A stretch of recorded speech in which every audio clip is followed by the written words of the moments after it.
Pois é, Gotina, a preocupação que tem movido o Ministério da Economia nessa questão e o próprio governo é desemprego. Essa é a palavra de ordem.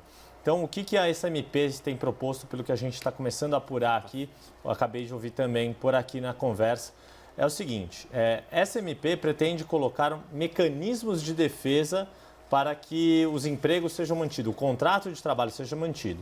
Então, num primeiro momento, permite que sejam antecipadas férias coletivas, que sejam antecipados feriados, que os feriados que ocorreriam ao longo do ano possam ser deduzidos agora. São mecanismos que o Ministério da Economia desenhou para tentar fazer com que, no fim desse período de paralisação, né, do que se chama de lockdown, né, que é essa estagnação da economia, né, e essa medida, em função dessas medidas de restrição, de isolamento, de paralisação de atividades econômicas, o objetivo dessa MP é tentar adiar ao máximo uma decisão que seja a demissão do trabalhador. Daí, essa questão da suspensão de contrato por até 4 meses, mediante programas de qualificação, e tem uma possibilidade de compensação remuneratória. O que significa isso?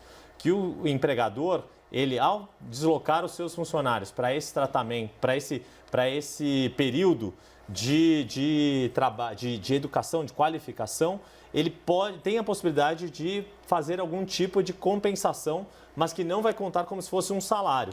Essa que é o mecanismo que foi desenhado dentro do Ministério da Economia.